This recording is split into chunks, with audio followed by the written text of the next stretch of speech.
Halo semua, nama saya Pascal Setiaji. Kali ini kita akan membahas Social Network Analysis. Social Network Analysis merupakan suatu gambaran yang memiliki interaksi dan hubungan antar individu yang satu dengan yang lain dalam suatu lingkup tertentu. Kita lihat pada contoh di gambar. Jika kita lihat, terdapat beberapa lingkaran dan garis yang menghubungkan antar lingkaran. Lingkaran ini kita sebut nodes atau aktor. Nodes dapat berupa individu, tim atau kelompok, organisasi, dan lain-lain. Kemudian untuk garis, kita sebut edge, ties, atau link, yang artinya hubungan.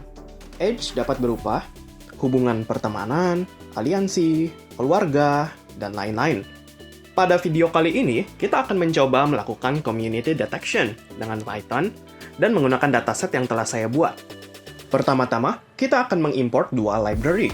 Yang pertama, NetworkX as NX, kemudian Matplotlib as PLT. NetworkX merupakan library Python untuk membentuk dan memanipulasi jaringan dan graf. Selain itu, library ini akan memudahkan kita untuk melakukan social network analysis. Kemudian, kita juga akan menggunakan Matplotlib. Setelah import library, kita akan membuat sebuah dataset. Awalnya, kita akan mendeklarasikan variabel dataset sama dengan NXGraph. Artinya, kita memberitahu komputer bahwa variabel dataset merupakan grafik yang berisi nodes dan edge. Kemudian, kita memasukkan nodes-nya dengan dataset.addNodesFrom. Pada node ini, kita memasukkan nama orang. Bebas sebenarnya mau apa saja, tapi pada kali ini saya akan menggunakan nama orang saja. Kemudian, kita akan memasukkan edge-nya atau hubungan dengan menggunakan addEdge. Di sini karena saya langsung banyak memasukkan data atau multiple data, saya menggunakan addEdgeFrom. Input utamanya yaitu nama orang 1, nama orang 2. Artinya, orang 1 dan orang 2 saling berhubungan.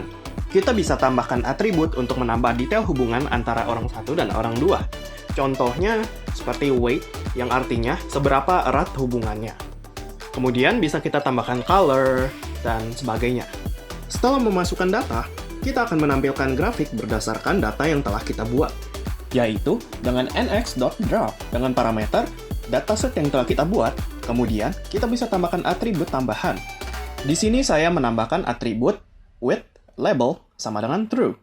Fungsinya untuk menampilkan string pada node yang telah kita buat tadi.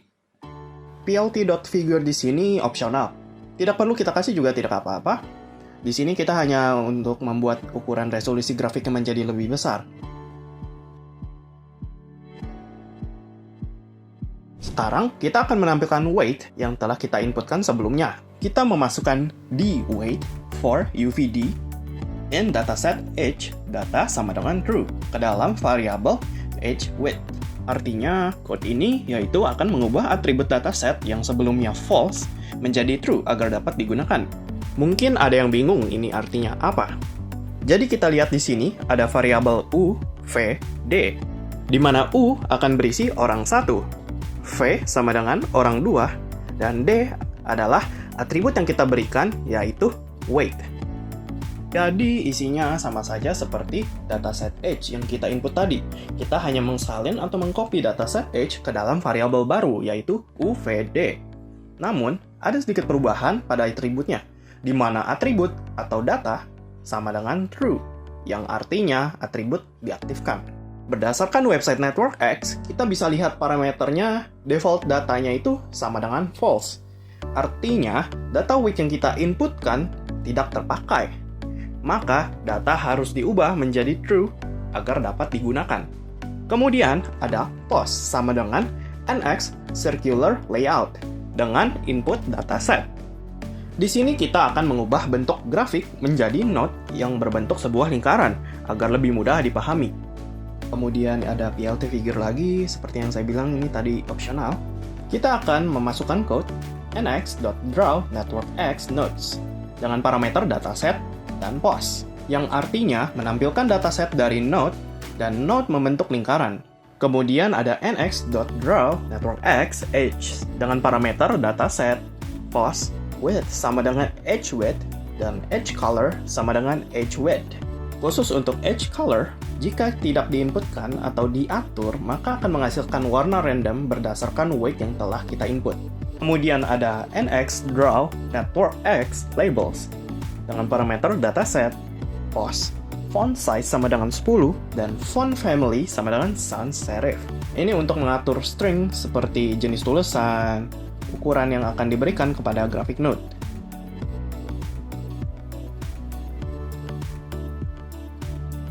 Kemudian kita akan menghitung data statistik.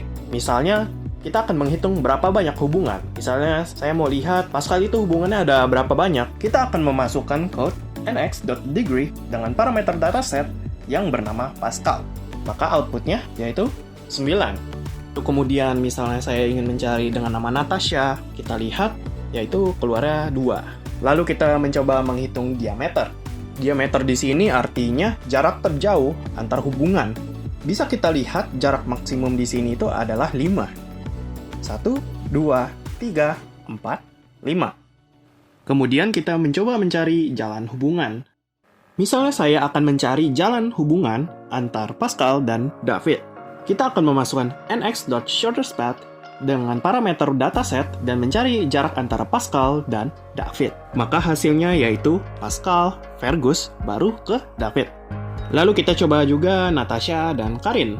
Jaraknya yaitu ada Natasha, Pascal, Fergus, David, lalu baru ke Karin. Lalu kita mencari jarak hubungan terjauh dari sebuah node. Kita menggunakan eccentricity.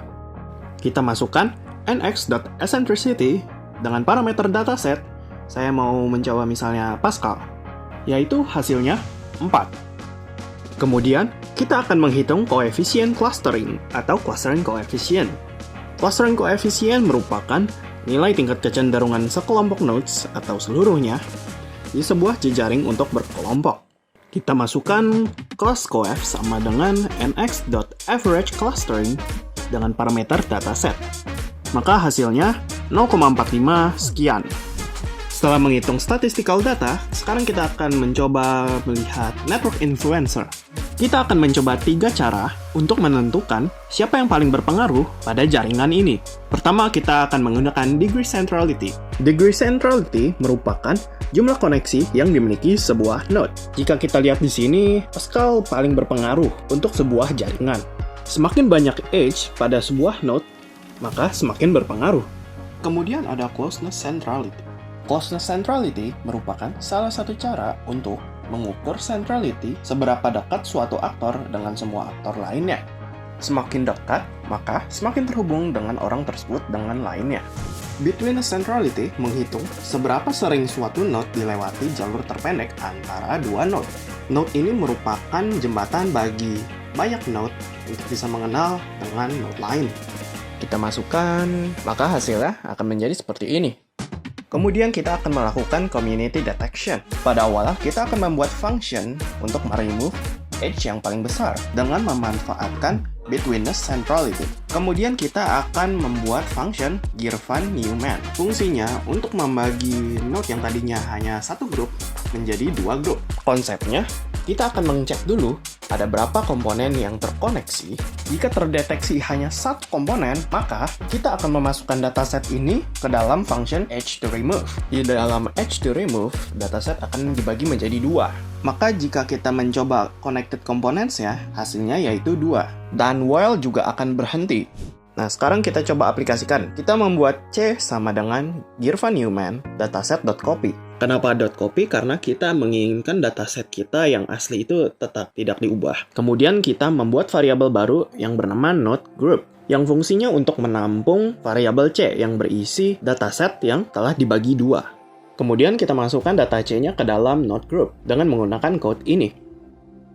Setelah dimasukkan, kita akan menampilkan hasilnya. Kita akan membuat variabel color map dalam bentuk array. Fungsinya untuk menampung warna. Informasi warna ini akan disimpan ke dalam variabel color map. Awalnya kita menentukan warnanya yang kita mau. Di sini saya menggunakan warna lime dan yang satunya itu warna red. Sekarang kita akan visualisasikan dengan kode nx.draw dengan parameter dataset, node color sama dengan color map, with label sama dengan true. Kita visualisasikan grafik dengan warna yang sudah kita tentukan tadi, maka hasilnya akan keluar seperti ini. Baiklah, sekian video dari saya. Nama saya Pascal Setiaji. Saya pamit undur diri.